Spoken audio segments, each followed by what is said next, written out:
Friends, welcome to my YouTube channel. ನಾನು ಬೆಳಗ್ಗೆಯಿಂದ ಮನೆಯೆಲ್ಲ ಕ್ಲೀನ್ ಮಾಡಿ ಇವಾಗ ಸಂಜೆ ನೀಟಾಗಿ ಸ್ನಾನ ಮಾಡಿ ಫ್ರೆಶ್ ಅಪ್ ಆಗಿದ್ದೀನಿ. ಸೊ ನೋಡ್ತಿದ್ದೀರಲ್ವ ಸ್ನೇಹಿತರೆ, ಹಸ್ಬೆಂಡ್ ಸಹ ಬಂದರು. ಮೊಟ್ಟೆ ಇದು ಸ್ವಲ್ಪ ಫ್ರಿಜ್ ಒಳಗಡೆ ಒಂದು ತಗೊಂಡ್ಬಿಟ್ಟು ಬೇಯಿಸೋಕ್ಕಿಟ್ಟಿದ್ದಾರೆ. ಸ್ನ್ಯಾಕ್ಸ್ ಥರ ತಿನ್ನಬೇಕು ಸಾಯಂಕಾಲ ಅಂತ ಹೇಳ್ಬಿಟ್ಟು. ಸೊ ಮನೇಲಿ ಅಡುಗೆ ಮಾಡಿಲ್ಲ, ಸುಸ್ತಾಗಿತ್ತು. ಬೆಳಗ್ಗೆಯಿಂದ ಮನೆಯೆಲ್ಲ ಕ್ಲೀನಿಂಗ್ ಮಾಡಿ ಹಾಗಾಗ್ಬಿಟ್ಟು ಹೋಟ್ಲಲ್ಲೇ ತಿನ್ನೋಣ ಅಂತ ಹೇಳ್ಬಿಟ್ಟು ಸೊ ಹೊರಟಿದ್ವಿ. ಹಾಗೆ ಅಮ್ಮ ಸಹ ನೆನಪಿಗೆ ಬಂದರು. ಹಂಗೆ ಅಮ್ಮನ ಫೋಟೋ ವೀಡಿಯೋ ಹಿಡಿದೆ. ನೋಡ್ತಿದ್ದೀರಲ್ವ, ಇವಾಗ ಮೊಟ್ಟೆ ಎಲ್ಲ ಬೇಯಿಸಿದ್ದಾಯಿತು. ಸ್ವಲ್ಪ ತಿಂದುಬಿಟ್ಟು ಹೊರಡ್ತಾ ಇದ್ದೀವಿ. ನನಗೆ ಸಂಜೆ ಟೈಮ್ ಇಡ್ಲಿ ತಿನ್ನಬೇಕು ಅನ್ನಿಸ್ತು, ಹಾಗಾಗಿ ಹೊರಗಡೆ ತಿನ್ನೋಕ್ಕೆ ಹೋಗ್ತಾಯಿದ್ದೀವಿ ಸ್ನೇಹಿತರೆ. ಹಾಗೆ ಸುಸ್ತು ಬೇರೆ ಆಗಿತ್ತು, ಮನೆಯಲ್ಲಿ ತುಂಬ ಸ್ವಲ್ಪ ಕೆಲಸ ಜಾಸ್ತಿ ಇರೋದ್ರಿಂದ ಸುಸ್ತಾಗಿತ್ತು. ಹಾಗಾಗಿ ತಿನ್ಕೊಂಬರೋಣ. ಆದರೆ ಟೇಸ್ಟಿ ಚೆನ್ನಾಗಿರುತ್ತೆ ಇಡ್ಲಿ. ಇಲ್ಲಿ ರಾಘವೇಂದ್ರ ವೆಜ್ ಬೇಟರ್ ಅಂತ ತುಂಬ ಚೆನ್ನಾಗಿ ಮಾಡ್ತಾರೆ ಸ್ನೇಹಿತರೆ.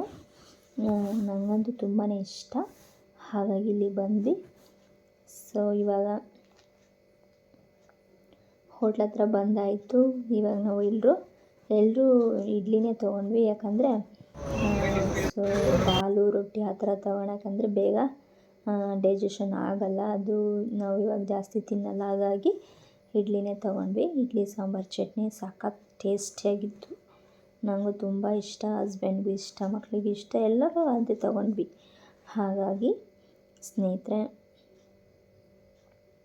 ಎಲ್ಲ ತಿಂದಾಯಿತು. ಇವಾಗ ಇನ್ನೇನು ಬಿಲ್ ಪೇ ಮಾಡಿಬಿಟ್ಟು ಮನೆಗೆ ಹೊರಡ್ತಾ ಇದ್ವಿ ಸ್ನೇಹಿತರೆ. ಸೊ ನೋಡ್ತಿದ್ದೀರಲ್ವ, ಹಾಗೆ ಆಟೋ ಸ್ವಲ್ಪ ರಿಪೇರಿ ಇತ್ತು, ಬಲ್ಪ್ ಆನ್ ಆಗ್ತಿಲ್ಲ ಫ್ರಂಟಲ್ಲಿ. ಹಾಗಾಗಿ ಅದನ್ನು ಸಹ ರೆಡಿ ಮಾಡಿಸ್ಕೊಂಡು ಹೋಗ್ತಾ ಇದ್ದೀವಿ. ನೋಡ್ತಾ ಇದ್ದೀರಲ್ವ ಸ್ನೇಹಿತರೆ. ಹಾಗೆ ಬೆಳಗ್ಗೆ ಭಾನುವಾರ ಆಗಿರೋದ್ರಿಂದ ಸೊ ಪೂಜೆಗೆ ಹೂವು ಸಹ ತೊಗೊಂಡ್ವಿ.